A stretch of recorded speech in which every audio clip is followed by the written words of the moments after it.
सिद्ध स्टेशन जाता है और सबको प्लान बताता है। सैफ के लोकेशन पर सब चल देते हैं। लोकेशन पर पहुंचते ही देखते हैं कि सैफ गाड़ी में बैठकर कहीं जा रहा है। सब अब उसका पीछा करने लगते हैं। सैफ रात के 3 बजे पुल के पास जाकर एक आदमी से मिलता है। वो आदमी, बहुत अच्छा काम किया तुमने। ये रहे प्रॉपर्टी के पेपर्स और तुम्हारा डीएनए रिपोर्ट। ये साबित कर देता है कि तुम वर्मा के ही बेटे हो। उसके बाद सारी प्रॉपर्टी तुम्हारी। सैफ, थैंक्स सर, अगर आप नहीं होते तो मुझे मेरे हक कभी नहीं मिलते। वो आदमी, उसने मुझसे धोखा किया, सज़ा तो मिलना ही था। और उसके सामने उसके पूरे परिवार का तिल तिल कर मरना, इससे अच्छी सज़ा क्या होगी। लेकिन तुम्हें उसे नहीं मारना चाहिए था।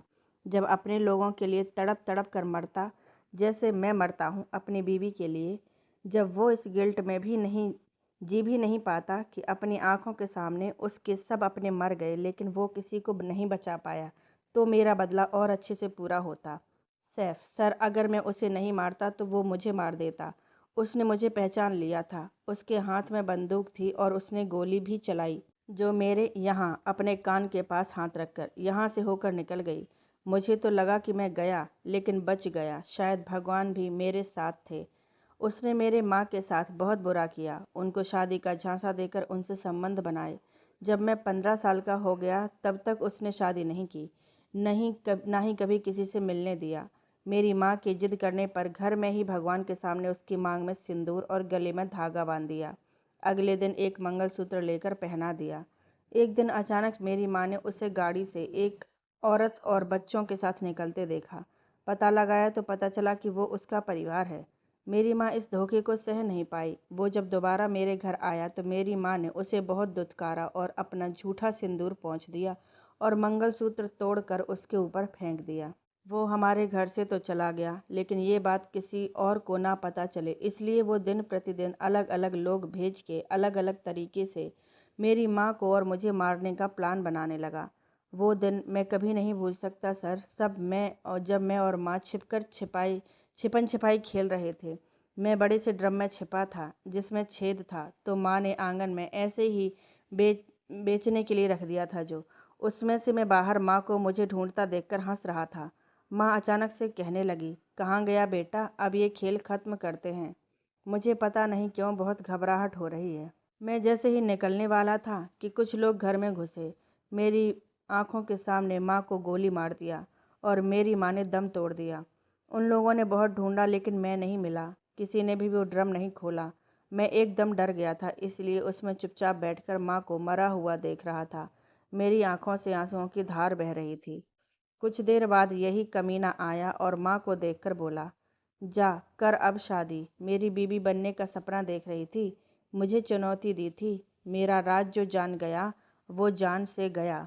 2 रातें क्या बिता लीं। इसके साथ इसने तो मेरे सामने मेरा बेटा ही खड़ा कर दिया। मानना पड़ेगा सावित्री, तूने मुझे अपने पास 17 साल रोक लिया। कुछ तो था तुझ में। तुम्हारी इस खूबसूरती का तो कायल था मैं, कि तुझे मेरा औलाद पैदा करने से भी नहीं रोक पाया।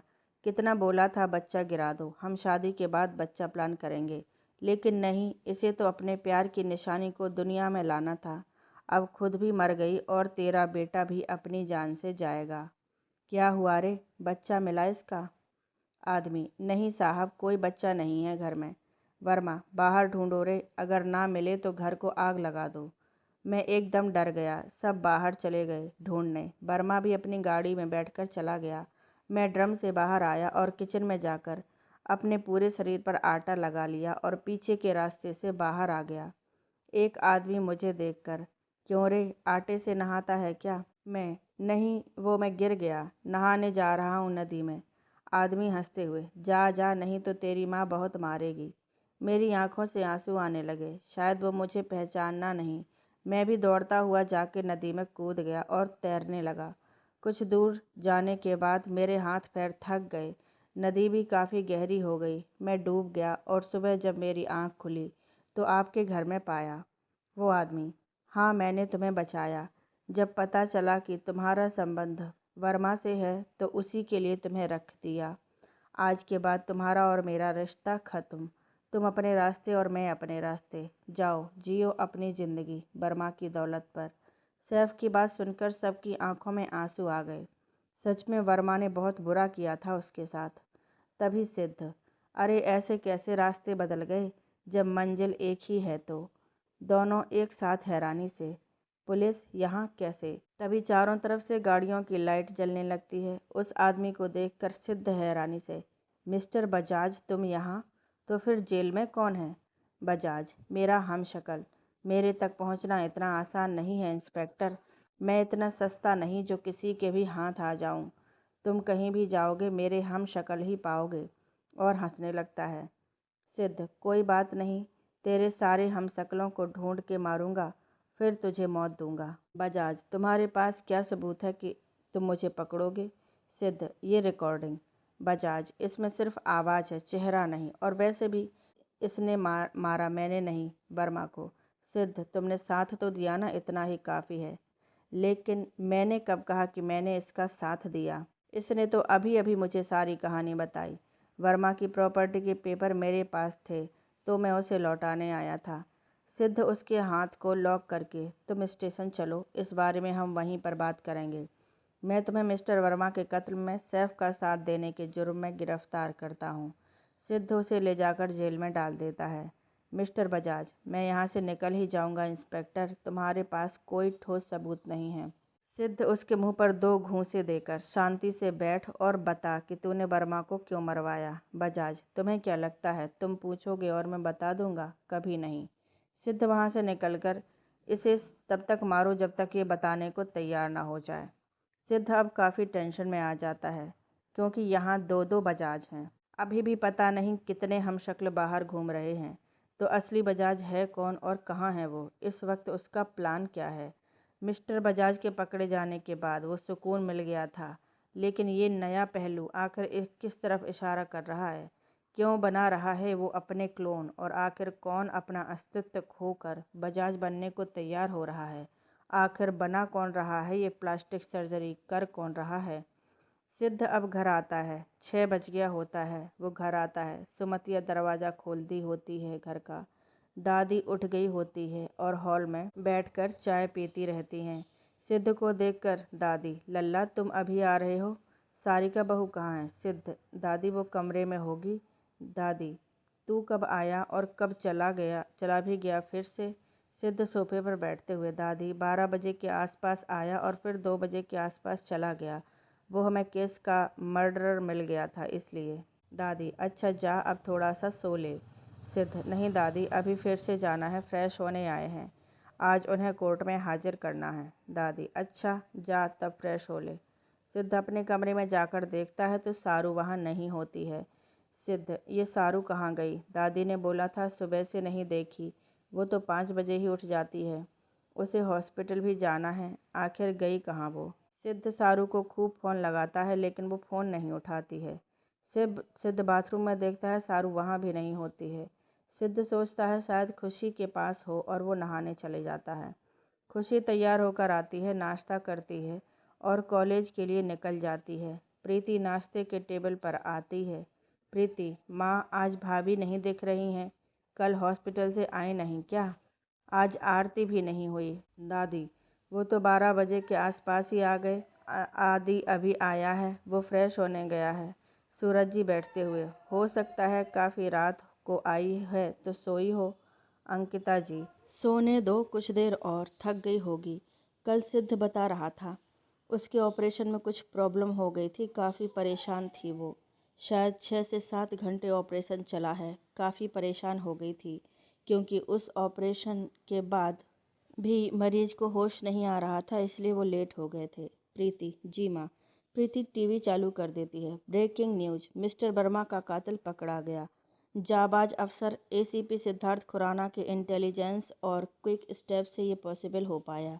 उसका मर्डर करने वाला और उसका मास्टरमाइंड दोनों पकड़े गए। अभी कुछ दिन पहले ही मिस्टर वर्मा और उनके पूरे परिवार का किसी ने बेरहमी से हत्या कर दी थी। ये खबर अब तक आप सबको नहीं बताया गया क्योंकि आरोपी सतर्क हो जाता। यह केस किसी की सोची समझी साजिश थी और बहुत ही सफाई से की गई थी। इस केस में कोई सबूत नहीं था लेकिन हमारे देश के जाबाज अफसर सिद्धार्थ खुराना ने सबूत ढूंढ ही लिया और आरोपी और उसके मास्टरमाइंड को कल रात 3 बजे पकड़ लिया गया।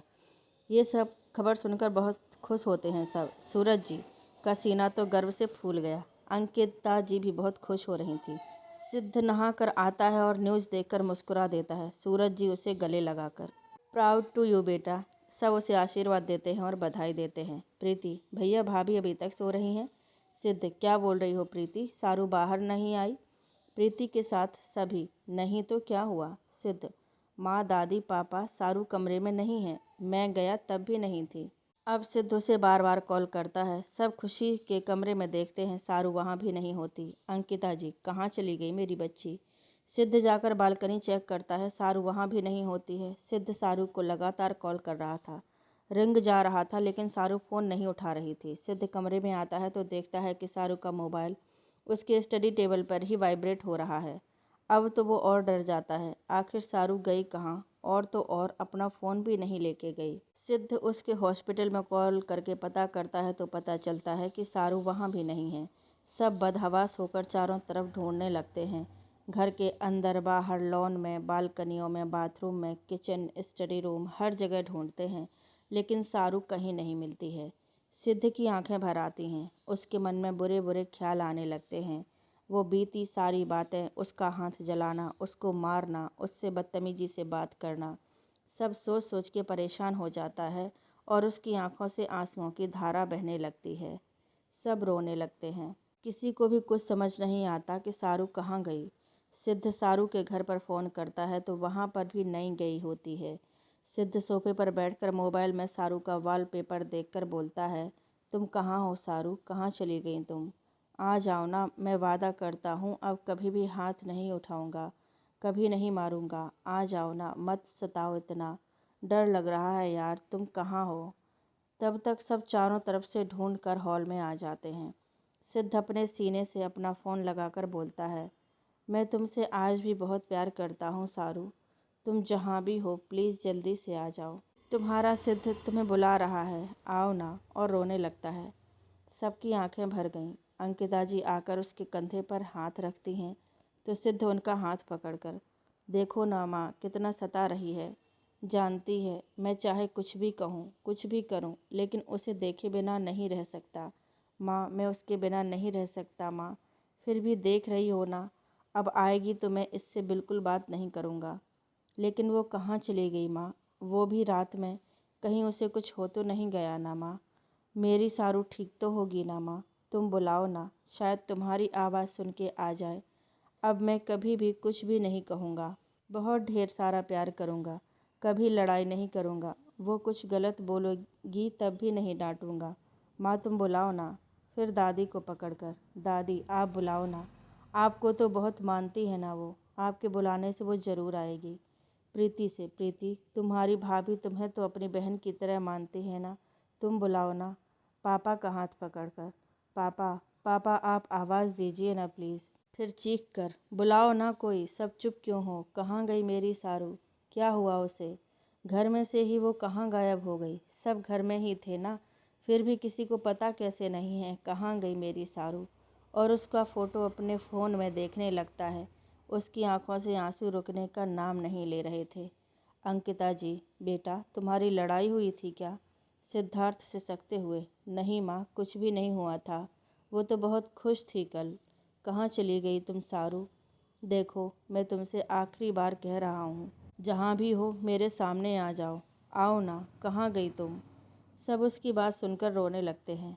सिद्ध अपना फ़ोन किनारे रखकर अपने मुंह पर हाथ रखकर रोने लगता है और सोचता है, कितना कमीना हूँ मैं, इतना प्यार करती है वो मुझसे, फिर भी मैंने कितना मारा उसे और उसने एक शब्द नहीं बोला, एक बार भी मुझसे शिकायत या सवाल नहीं किया। आज जब मैं उससे अच्छे से बात करता हूँ, फिर से उसकी परवाह करता हूँ तो पता नहीं कहाँ चली गई। फिर खुद से ही सवाल करता है, क्यों ना जाए? तू हमेशा अपने गुस्से, अपने गुरूर में जो रहता है, तुझे दूसरों की कही बातों पर यकीन हो गया, अपना प्यार नहीं दिखा। अब मैं क्या करूं, कहाँ ढूंढने जाऊं? सिद्ध अपने चेहरे पर हाथ रखे हुए ही सारू की एक एक बात सोचने लगता है। तभी उसे याद आता है कि सारू बोल रही थी, मैं प्रार्थना करूंगी कि आप उसे आसानी से पकड़ लें बिना किसी नुकसान के। सिद्ध अचानक से, किसी ने माता रानी वाले रूम में देखा है? सब अचानक से सिद्ध को देखने लगते हैं। सिद्ध, अरे बोलिए, आप सब चुप क्यों हैं? सब एक साथ, नहीं तो हमने नहीं देखा है। सारू वहाँ क्या करेगी? सिद्ध दौड़ते हुए जाता है, देखता है कि सारू माता रानी की मूर्ति के सामने बेहोश पड़ी है। सिद्ध सारू को उठाकर गले से लगा लेता है। प्रीति जल्दी से पानी लेकर आती है। पानी डालने के बाद भी उसे होश नहीं आता है तो सिद्ध जल्दी से अपने फैमिली डॉक्टर को फ़ोन करता है। इधर सिद्ध के मोबाइल पर बहुत ढेर सारा कॉल उसके स्टेशन से आ चुका रहता है। सिद्ध लेट हो रहा था। उसका जाना भी ज़रूरी था क्योंकि आज कोर्ट में पेशी थी। ऊपर से बजाज अभी तक कुछ भी बोलने को तैयार नहीं था। डॉक्टर आकर चेकअप करता है और बोलता है शायद बहुत ज़्यादा स्ट्रेस लेने और थकान की वजह से बेहोश हो गई थी। She is fine now. सारू को होश आ गया रहता है। सब रूम से बाहर आ जाते हैं। सिद्ध जाकर सारू को गले लगाकर उसके माथे पर चूम लेता है। सारू के आंसू निकल आते हैं। सिद्ध, मुझे लग रहा था तुम मुझे छोड़कर चली गई। क्या ज़रूरत थी वहाँ जाने की? सारू, कहाँ जाएंगे? कहीं भी जाएं, आपके पास ही आएंगे। हर रास्ते आप तक ही ले जाएंगे हमको, क्योंकि हमारी मंजिल आप हैं। मैं बस आपके लिए प्रार्थना करने गई थी कि आपको कुछ न हो। सिद्ध, यहाँ से भी तो कर सकती थी ना। सारू, किसी से कुछ मांगने के लिए उसके घर जाना पड़ता है, उसे अपने घर नहीं बुलाया जाता है। मुझे माता रानी से मांगना था तो उनके पास जाना ही था। सिद्ध मुस्कुराकर, अब तुम भी उतनी ही मासूम हो तुम अब भी इतनी ही मासूम हो सारू। अच्छा सुनो, मैंने उसे कल पकड़ लिया। आज कोर्ट में पेशी है तो मुझे जाना होगा। मैं बहुत लेट भी हो गया हूँ। सारू, ठीक है जाइए। सिद्ध, आज तुमको हॉस्पिटल नहीं जाना है। फ़ोन करके बता दो तबीयत सही नहीं है, या फिर मैं आऊँगा तो ले चलूँगा। उस मरीज को चेकअप करना होगा तो। बेड से तो उठना भी मत। सारू मन में, क्या है ये जी, ऐसे तो आप खुद ही मुझे इतना सताते हैं, मारते हैं, डांटते हैं। आज मैं थोड़ी देर के लिए चुप क्या हो गई और दिखाई नहीं दी तो आपकी ऐसी हालत है। सारू बोलती है, नहीं ठीक है डॉक्टर, अवस्थी संभाल लेंगे, हम कहीं नहीं जाएंगे, आप जाइए। वो मरीज अब पूरी तरह से खतरे से बाहर है, अब उन्हें कुछ नहीं होगा, मैं फ़ोन करके बता दूंगी। सिद्ध सारू का माथा चूमकर, ख्याल रखना अपना। सिद्ध जाने लगता है तो सारू, सुनिए। बेड से उठकर दौड़ती हुई जाकर सिद्ध के गले लगकर, आई लव यू मेरे एसीपी साहब।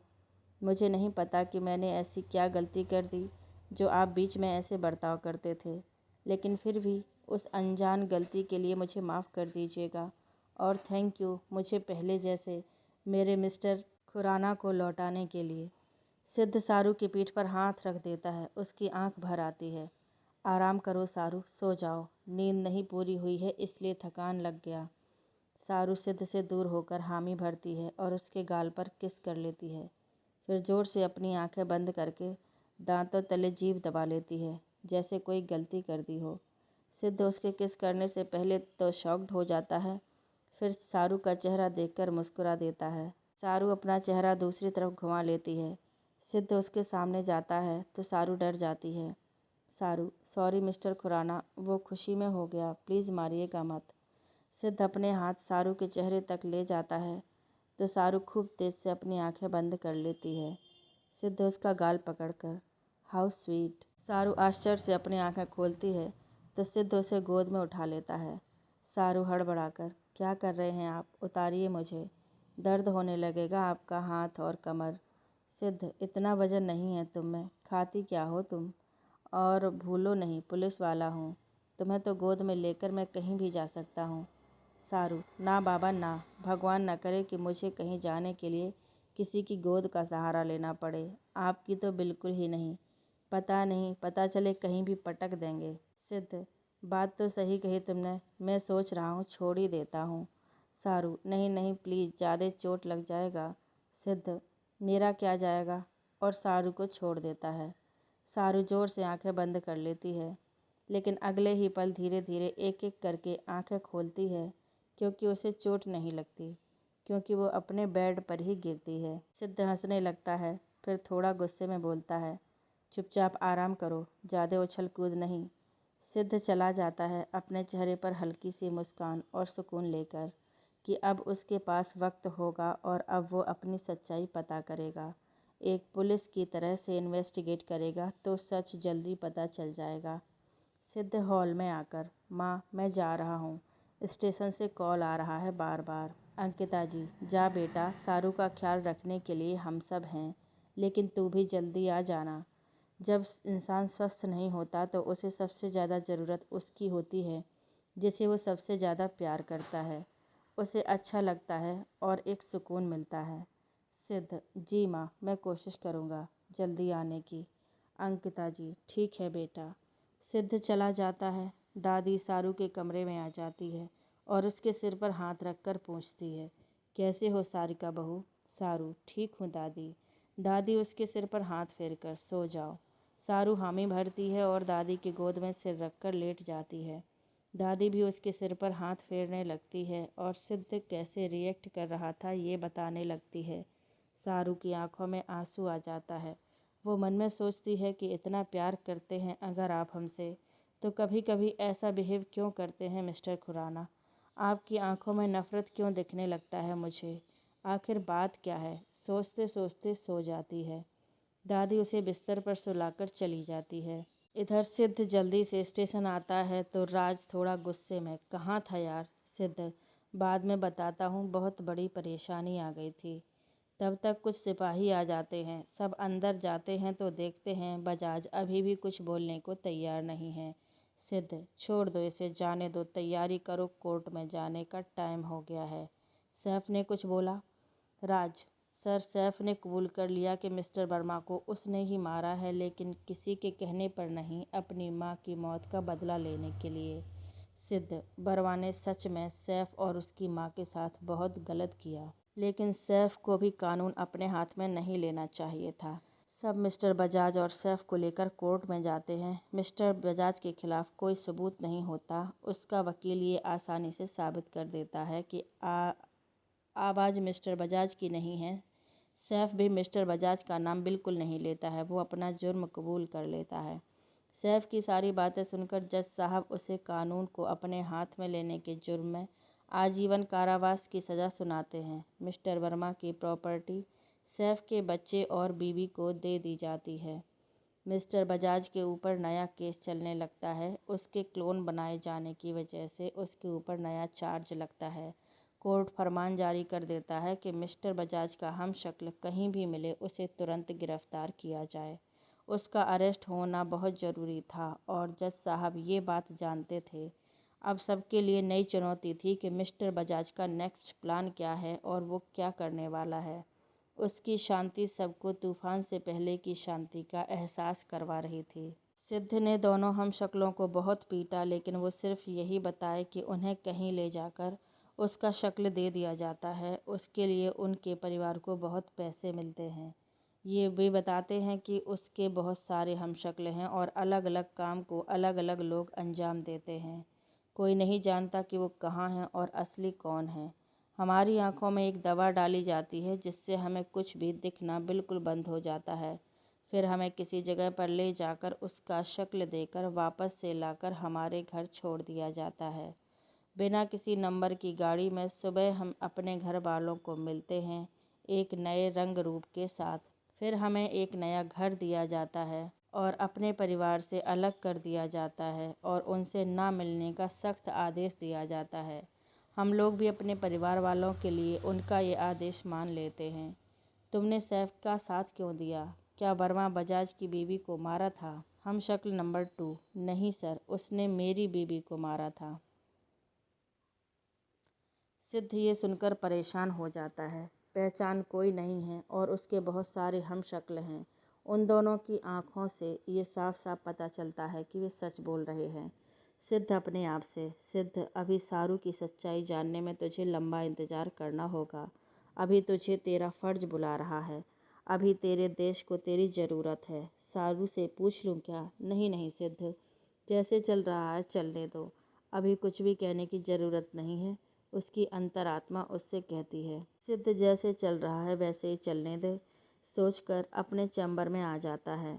सिद्ध और राज दोनों के सामने ये बहुत बड़ी चुनौती थी कि बजाज को कैसे ढूंढा जाए, आखिर उसकी पहचान क्या है। वो दोनों साथ मिलकर बहुत सारे क्रिटिकल केस सॉल्व किए थे साथ मिलकर, लेकिन इस केस की बात ही कुछ अलग थी। बजाज कौन है, कहाँ से आया है, उसकी पहचान क्या है, कोई भी नहीं जानता था। यूं कहें कि वो अपनी हकीकत जानने वालों को जीने ही नहीं देता था। राज सिद्ध के चैम्बर में जाता है। तूने बताया नहीं कि सुबह लेट क्यों हुआ, कोई बात हुई थी क्या? सिद्ध उसे सब कुछ बताता है। राज, अब तुझे एहसास हुआ कि तू भी उससे कितना प्यार करता है। सिद्ध, शायद हद से भी ज़्यादा। तभी कुछ सिपाही आ जाते हैं। सर, अब हम क्या करेंगे? राज सिद्ध से, यस सर, अब हमारा अगला कदम क्या होगा? हम उसके चाल चलने का इंतज़ार करेंगे या कोई प्लान है? सिद्ध, इंस्पेक्टर राज, हमें उसकी हकीकत जाननी होगी। मतलब कि वो कहाँ से आया है, उसके जन्मदाता कौन है, किस जगह रहता है, उसके परिवार में कौन कौन है। तभी हम उसकी असली पहचान भी जान सकते हैं। राज, यस सर। सिद्ध, अपने सारे खबरियों को उठा दीजिए और इस काम पर लगा दीजिए। समस्या बहुत बड़ी है, हमें काम जी लगाकर करना होगा, जी जान लगाकर, दिन रात एक करके करना पड़ेगा। एक सिपाही धीरे से, अभी कौन सा रात में सोते हैं? जब इनका मन होता है स्टेशन बुला लेते हैं। जीना हराम कर दिया है हमारा। सिद्ध उसकी बात सुन लेता है और गुस्से में उसके पास जाने लगता है, लेकिन तभी रुक कर वो हॉस्पिटल की बातें सोचने लगता है कि सारू गलती करने पर भी अपने जूनियर डॉक्टर को किस तरह आराम से और प्यार से बोलकर उसकी सारी गलतियों का एहसास करवा देती है। अब सिद्ध मुस्कुराता है और उस पुलिस वाले के पास जाकर, आपके घरवाले आराम से सोते हैं क्योंकि आपके जैसे हजारों सिपाही और सैनिक रात में जाग रहे होते हैं। वो सैनिक रात भर जाग कर पहरा देते हैं। सैनिक रात में जाग रहे होते हैं तो हम सब आराम से यहाँ सो रहे होते हैं। वो अपने खून बहाते हैं तो हम सब सुकून का दाना खाते हैं। उनका काम है बाहर वालों को रोकना और हमारा काम है देश में रहने वाले शैतानों को रोकना। ईश्वर ना करे अगर बजाज ने कुछ भी बुरा किया और आपका परिवार भी उसमें फंसा, तो भी क्या आप ऐसा ही कहेंगे? आप जैसे लोग ऐसा ही कहेंगे, इसमें सोचना क्या है? तब आप बोलेंगे, सीनियर ने आदेश नहीं दिया, क्या करें? अगर आपको आपका काम पसंद होता तो आपके मुंह से ये शब्द कभी नहीं निकलते कि चैन से सोने कहाँ देते हैं। एक बात आप याद रखिएगा, जिस दिन आप सब पुलिस में भर्ती हुए, उसी दिन आप सबने अपनी पूरी ज़िंदगी दूसरों के लिए दान में दे दी। उस दिन से आपका चैन, आपकी नींद, आपका खुराक सब इस बात पर निर्भर करता है कि जनता चैन से सोए और खा रही है कि नहीं, और आने वाले कल में इतना ही सुकून होगा कि नहीं। पुलिस के काम सिर्फ महज एक ड्यूटी नहीं है, बहुत बड़ी जिम्मेदारी है अपने समाज को क्राइम मुक्त करने का, अपनी जनता को चैन की नींद देने का, और हम सबको ये जिम्मेदारी निभानी ही है। बजाज जैसे लोगों के पीछे हम नहीं भागे तो वो यहाँ खून की नदियाँ बहा देंगे, लाशें बिछा देगा। क्या पता उन लाशों में हमारे अपने भी हों। फिर आप सबको कैसा लगेगा? और तब आप सबको एहसास होगा कि हम इसे रोकने के लिए कुछ कर सकते थे, हमारे पास पूरा वक्त था, लेकिन हमने नहीं किया। तो आप सब जी भी नहीं पाएंगे। क्या आप सब यही चाहते हैं? सब एक साथ, नो सर। वो मंजर सोचकर सबका दिल दहल जाता है, सबकी आंखें भर आती हैं। सब कहीं ना कहीं ये बात जानते थे कि बजाज कुछ भी कर सकता है जो वो करना चाहे। वो सिपाही सिर नीचे करके, सॉरी सर, मैं अपने फ़र्ज से अपने रास्ते से भटक गया था। थैंक्स सर रास्ता दिखाने के लिए। अब से मैं अपना जी जान लगा दूंगा, लेकिन मेरी किसी भी कमी की वजह से बजाज को किसी का एक बाल भी बांका नहीं करने दूंगा। सिद्ध मन में, थैंक्स सारू। शायद इसे मैं गुस्से में यही बात बोलकर कभी नहीं समझा पाता, ना ही ये समझता। इसको लगता कि मैं अपने सीनियर होने की धौंस जमा रहा हूँ, लेकिन अभी ये कितने अच्छे से समझ गया। Thank you so much. सिद्ध, जाइए और अपना सारा नेटवर्क एक्टिवेट कीजिए। किसी को भी आप सब डायरेक्टली बात मत कीजिएगा। बजाज को कोना कोना भी खबर नहीं होना चाहिए कि हम किस मिशन पर हैं। हम सबको सामान्य व्यवहार करना है, जैसे हम सबको कुछ पता ही नहीं है और हम सब इस भ्रम में हैं कि अब असली बजाज गिरफ्तार हो गया है। सिद्ध एक कॉन्फ्रेंस बुलाता है और बोलता है कि अब हमने असली बजाज को गिरफ्तार कर लिया है। आप सबको डरने या घबराने की ज़रूरत नहीं है। सब एक साथ, यस सर। सब चले जाते हैं, किसी से मिलकर, तो किसी को चिट्ठी लिखकर, तो को पीसीओ से फ़ोन करके अपने सारे खबरियों को धीरे धीरे इस मिशन पर लगा देते हैं। सिद्ध घर आता है, अपने कमरे में जाता है तो देखता है सारू सो रही है उसके माथे पर किस करता है और बाथरूम में चला जाता है। फ्रेश होकर बाहर आता है तो सुमतिया से कहता है, सिद्ध, सुमी दी, सारू ने खाना खाया क्या? सुमतिया, हाँ भैया, माँ जी ने खिलाया और सुला भी दिया। सिद्ध, ठीक है। सिद्ध खाना खाकर अपने स्टडी रूम में चला जाता है और सुमतिया से बोल देता है कि सबको बता देगी। इधर सारू उठती है तो काफ़ी शाम हो गया रहता है। वो अब काफ़ी अच्छा फील कर रही थी। सारू कमरे से बाहर आती है और किचन में जाकर सुमतिया की मदद करती है। सब उसको आराम करने को बोलते हैं तो वो बोलती है, अब मैं ठीक हो गई हूँ, बीमार नहीं हूँ, सब मुझे बीमारों जैसे ना ट्रीट कीजिए। सब हंसने लगते हैं। सिद्ध रात के 10 बजे अपने कमरे से बाहर आता है। सब खाना खाकर सोने चले गए रहते हैं। सुमतिया सबको बता देती है कि सिद्ध अपने स्टडी वाले कमरे में चला गया है, तो सब खाना खा लेते हैं क्योंकि सब जानते थे कि सिद्ध जब अपने स्टडी रूम में चला जाता है तो इतनी जल्दी नहीं निकलता था। सिद्ध अपने कमरे में आता है तो देखता है सारू पढ़ाई कर रही थी। वो सारू की बगल में कुर्सी रखकर बैठकर उसे देखने लगता है और सोचता है, हाय कितनी मासूम है मेरी सारू, इतना कंसंट्रेशन की ध्यान भी नहीं है कि मैं यहाँ बैठा हूँ। सारू अपना टॉपिक ख़त्म करके घड़ी देखती है जो दूसरी तरफ होती है तो बोलती है, बाप रे, 10:30 हो गया, अभी तक नहीं आए, कितना काम करते हैं ये नहीं कि खाना खा लें फिर करें जो भी काम है। अपने पेट पर हाथ रखकर, हे माता रानी, ये तो अब मुझे भूख से मार ही डालेंगे, मुझसे तो भूख बर्दाश्त नहीं हो रही। दूसरी तरफ देखती है तो सिद्ध उसे गुस्से में घूरता है।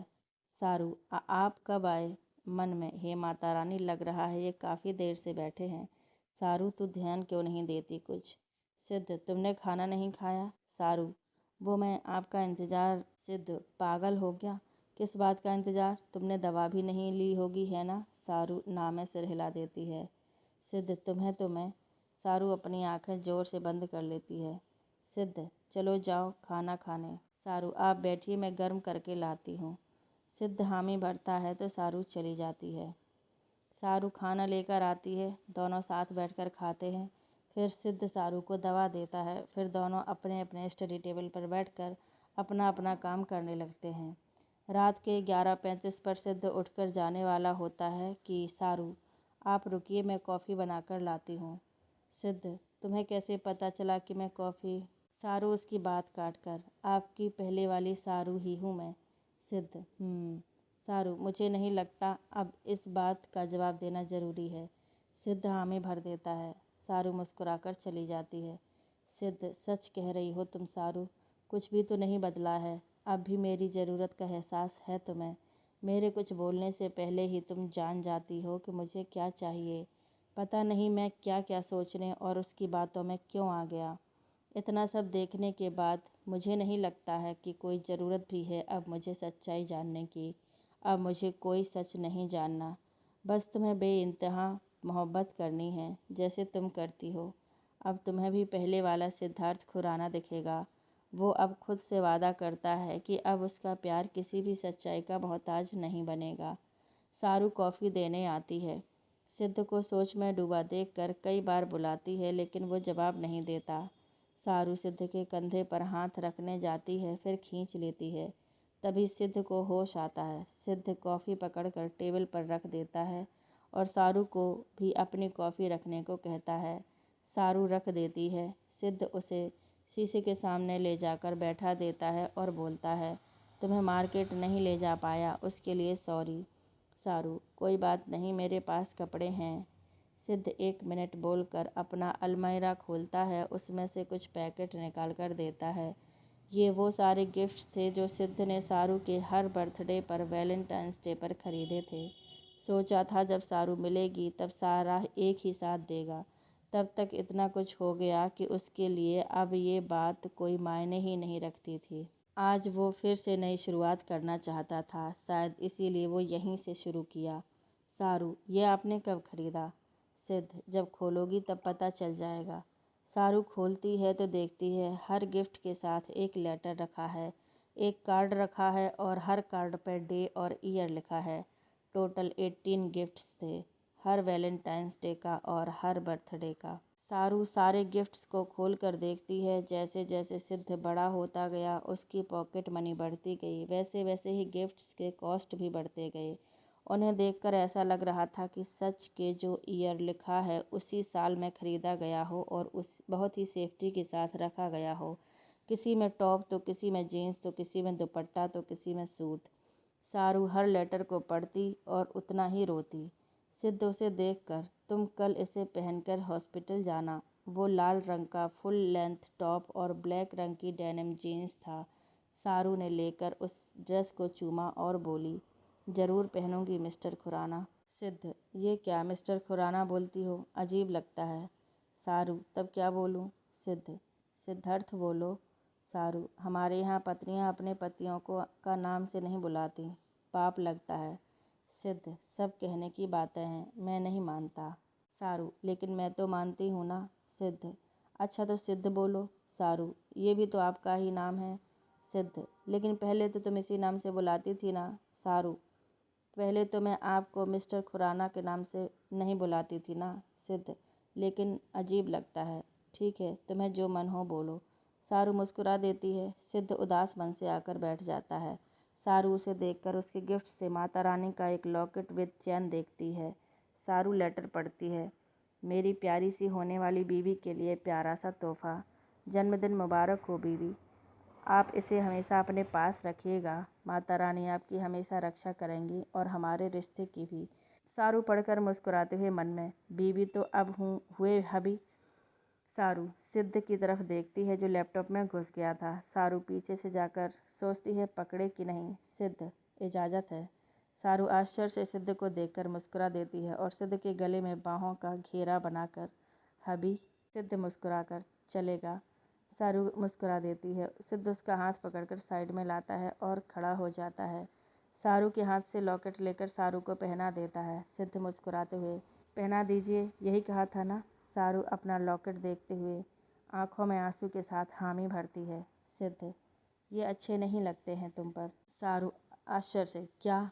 सिद्ध, आंसू। सारू, पोंछ दीजिए, नहीं अच्छे लगते तो। सिद्ध अपना हाथ ले जाकर फिर खींच लेता है पीछे। सारू, इजाज़त है। सिद्ध मुस्कुराकर आंसू पोंछ देता है।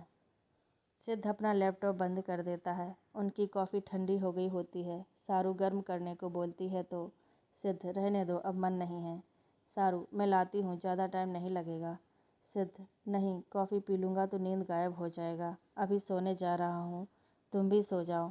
सारू हामी भरती है और जाकर अपना बुक समेटती है और सारे गिफ्ट भी समेटकर अपनी अलमारी में रख देती है।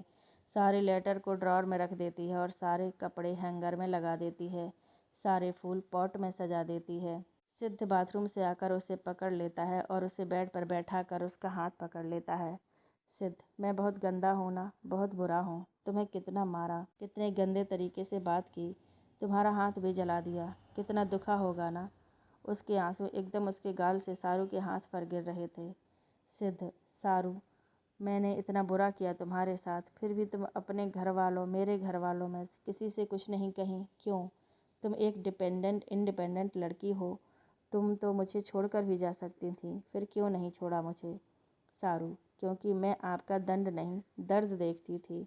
आपकी आंखों में अपने लिए नफ़रत के पीछे छुपे प्यार को देखती थी। बाद में आपके तड़पते और खुद को सजा देते देखती थी। मुझे एक बार मारने के बाद खुद के गाल पर 10 बार मारते देखती थी। सिद्ध आश्चर्य से, तुमने कैसे देख लिया? मतलब मैं खुद को सजा तब देता था जब मैं अकेला होता था। सारू, मिस्टर खुराना। सिद्ध बात काट कर, फिर से? सारू, ओके हबी, आपके साथ कुछ भी गलत होता है तो मैं उसे महसूस कर लेती हूँ। आपकी आंख से एक बूंद आंसू निकले तो मेरा दिल 1000 बार रोता है। मुझे जब भी थोड़ी सी भी बेचैनी होती तो मैं जान जाती थी कि आप खुद को सजा दे रहे हैं। मैं जाती तो आपको रोकने के लिए थी, लेकिन कदम नहीं उठते थे। सिद्ध, मेरे डर से ना। सारू हामी भर देती है। सिद्ध सारू की गोद में सिर रखकर रोने लगता है। सारू उसे समझाने लगती है। सिद्ध, सारू, कभी छोड़कर नहीं जाओगी ना। सारू, सवाल ही पैदा नहीं होता, जब तक मेरा वजूद है तब तक मैं आपके पास ही रहूँगी। सिद्ध, वादा करो। सारू, हम वादा करते हैं, जब तक मेरा वजूद है और आपको हम पर यकीन है, हम कभी भी आपको छोड़कर नहीं जाएंगे। सिद्ध मन में, एक बार तो टूट गया था यकीन, लेकिन अब नहीं टूटेगा। सिद्ध उसके गोद में सिर रखकर लेट जाता है और सो जाता है। सारू भी कुछ देर बाद उसे लिटाकर सो जाती है। आज सारू को सुकून की नींद आती है। सुबह सारू उठकर नहाने चली जाती है। बाथरूम से बाहर आकर बाल बनाती है। शीशे में ही सिद्ध को देखकर बोलती है, गुड मॉर्निंग हवी। सिद्ध पीछे से आकर पकड़ लेता है, ऐसे नहीं वाइफी। सारू, अच्छा फिर कैसे? सिद्ध उसका चेहरा अपनी तरफ करके, उसके माथे पर किस करके, ऐसे, गाल पर किस करके, ऐसे भी, फिर आँखों पर किस करके, ऐसे भी बोल सकती हो। उसके होंठों पर किस करने जाता है तो सारू उसको धक्का देकर भाग जाती है। सिद्ध, ऐसे बोलती तो मुझे ज़्यादा खुशी होती, कुछ मीठा भी मिल जाता। सारू शर्मा का दरवाज़ा खोलकर सिद्ध की तरफ देखते हुए ही बाहर निकलती है कि तभी प्रीति से लड़ जाती है। प्रीति, भाभी संभल कर। सारू, माफ़ कीजिएगा दीदी, मैंने देखा नहीं। प्रीति, क्या बात है, आज आप बहुत ब्लश कर रही हैं, बिल्कुल नई दुल्हन की तरह। अब लग रहा है आपकी शादी हुई है। सारू शर्मा कर, क्या दीदी आप भी? सारू प्रीति को गले लगाकर बोलती है, दीदी आज मैं बहुत खुश हूँ, आज मैं पूरी हो गई। प्रीति, क्या भाभी, बड़ी जल्दी खुशखबरी दी आपने, कब पता चला? डॉक्टर को दिखाई आप? अरे हम भी क्यों पागलों जैसी बात कर रहे हैं, आप तो खुद ही डॉक्टर हैं, मैं घर में सबको बताती हूँ। सारू आश्चर्य से प्रीति का हाथ पकड़कर रोकते हुए, क्या बताने जा रही हैं आप? प्रीति, यही कि आप पूरी हो गई। सारू, हाँ तो इसमें सबको बताने वाली क्या बात है? प्रीति, इतनी बड़ी खुशखबरी आप घर वालों से छुपाएंगी? सारू, हाँ खुशखबरी तो है, लेकिन घर वालों को क्यों बताना? वो इतना प्रश्न करेंगे, हम क्या कहेंगे उनसे? प्रीति, कोई आपसे कुछ नहीं पूछेगा। हर लड़की की ज़िंदगी में ये दिन आना चाहिए और सबके ससुराल वाले इंतज़ार करते हैं। सारू, ऐसा है क्या? प्रीति हामी भरती है। सिद्ध दरवाजे के पास खड़ा खड़ा खूब हंसता है और सोचता है, तुम डॉक्टर कैसे बनी सारू? सारू, ठीक है फिर बता दीजिए, लेकिन अगर हमसे किसी ने कुछ पूछा तो हम आपको ही फंसा देंगे। हाँ बोल देंगे कि हमने तो ऐसे ही बोल दिया। प्रीति, कोई बात नहीं भाभी, आप रिपोर्ट दिखा दीजिएगा या फिर चेक कर लीजिएगा। प्रीति जाने को होती है तभी सिद्ध आकर, प्रीति सुनो तो। प्रीति, कॉन्ग्रेचुलेशन भैया। सिद्ध अब खूब तेज हंसने लगता है क्योंकि सारू अजीब तरह से मुंह बनाकर देख रही होती है कि प्रीति ने बधाइयाँ क्यों दी। प्रीति आश्चर्य से अपने हाथ ऊपर करके, क्या? सिद्ध शांत होकर, प्रीति जैसा तुम सोच रही हो ऐसा कुछ नहीं है। आज सारू इसलिए खुश है क्योंकि कल मैंने इसके सारे गिफ्ट्स दिए। प्रीति, कौन, वो पुराने वाले जो आप 9 साल से रखे थे? सिद्ध, हाँ। ऐसी कोई खुशी नहीं है, अभी वो खुशी मिलने में थोड़ा टाइम लगेगा, है ना सारू? प्रीति सारू की तरफ देखकर, कोई बात नहीं, भाभी ने ऐसे बोला तो हमें लगा कि। सारू, क्या लगा? ये आप लोग क्या बात कर रहे हैं? आज मैं पूरी हो गई तो बोल दी, ज़्यादा खुश थी तो आपको ही गले लगाकर बोल दी। सिद्ध, प्रीति ने कोई और मतलब निकाल लिया। सारू, लेकिन क्या? और ये आप पहले हंसना बंद कीजिए, पता नहीं क्या क्या बोल रहे हैं। एक मिनट, आप लोग मेरे मज़े ले रहे हैं ना? सिद्ध, नहीं नहीं, हमारी ऐसी मजाल कि हम डॉक्टर समीरा शर्मा का मजाक बनाएं। सारू अब एकदम उदास हो जाती है। सिद्ध समझ नहीं पाता कि अचानक से क्या हुआ। प्रीति सारू को उदास देखकर, भाभी हमें लगा आप खुशखबरी देने वाली हैं। सारू अब परेशान होकर, लेकिन कौन सी खुशखबरी? प्रीति, भाभी अक्सर लोग हम पूरे हो गए तब बोलते हैं जब उनका परिवार पूरा हो जाए। सारू, हाँ तो हमारा परिवार पूरा तो है। सिद्ध अब फिर से हंसने लगता है। सारू परेशान होकर, चुप रहेंगे आप? दीदी आप साफ साफ बताइए ना। प्रीति, भाभी जब कोई लड़की माँ बनने वाली है तो अक्सर ऐसा वो या उसके परिवार वाले बोलते हैं। सारू, सामान्य सी, ओ। फिर आश्चर्य से अपनी आंखें बड़ी करके, क्या? प्रीति हामी भरती है। प्रीति और सिद्ध फिर से हंसने लगते हैं। सारू शर्मा कर अपने रूम में फिर से भाग जाती है। सिद्ध अपने जिम रूम में चला जाता है। सिद्ध, सारू हम अभी पूरे नहीं हुए, वैसे तो मैं तैयार हूँ, जब तुम कहो पूरा होने की प्लानिंग कर लेते हैं। सारू घूरते हुए देखने लगती है। सिद्ध साइकिल से उतरकर आकर सारू को पकड़ लेता है और अपने सीने से लगाकर, फिर से नहाना पड़ेगा, नहा लेना, लेकिन मेरे एक बात का जवाब दो, तुम अचानक से उदास क्यों हो गई? सारू, कब? सिद्ध, जब हम सब बात कर रहे थे, सॉरी बुरा लगा मेरा हंसना। सारू, नहीं वो बात नहीं है, आपने डॉक्टर समीरा मिश्रा कहा तो चुभ गई बात। अब मैं समीरा मिश्रा नहीं, डॉक्टर समीरा सिद्धार्थ खुराना हूँ। सिद्ध उसके चेहरा अपने सामने करके, ओके मिसेस सिद्धार्थ खुराना, अब गलती नहीं होगी, और उसके नाक को धीरे से उंगली से छू देता है। सारू हंस देती है। सारू, जूस पीकर जल्दी से अपना यहाँ का काम ख़त्म करके आइए। मैं नहाकर तैयार होने जा रही हूँ, आप जल्दी से आइए। आज जल्दी हॉस्पिटल जाना है और आपको भी जल्दी जाना होगा ना? सिद्ध हामी भर देता है। सारू नहाकर वही कल वाला ड्रेस पहनकर तैयार होती है। उसे बाहर आने में थोड़ा अजीब लगता है। थोड़ी देर सोचने के बाद वो रूम से बाहर आती है। दादी माँ उसकी खूब तारीफ़ करती हैं। अंकिता जी बलाएँ लेती हैं। सब सारू को देखकर बहुत खुश होते हैं। वो बहुत सुंदर लगती है। इतना मॉडर्न पहनने के बाद में हाथ में 2-2 चूड़ियाँ, माथे पर छोटी सी बिंदी, हल्का लिपस्टिक का ही सिंदूर, बालों को पफ बनाकर हाई पोनी टेल बनाई होती है, पैर में बिछिया और बिना घुंघरू वाले पायल। सिद्ध जल्दी से तैयार होकर आता है। सब नाश्ता करते हैं और निकल जाते हैं। सारू गाड़ी में आकर बैठती है। सारू, चलिए। सिद्ध सारू को एकटक देख रहा था। उसे कुछ सुनाई ही नहीं दे रहा था। वो अपनी गाड़ी का शीशा ऊपर करता है। सारू के होठों की तरफ बढ़ता है। सारू उसकी हरकतें आश्चर्य से देखती है। उसे कुछ भी समझ नहीं आता कि सिद्ध क्या कर रहा है, वो भी गाड़ी में।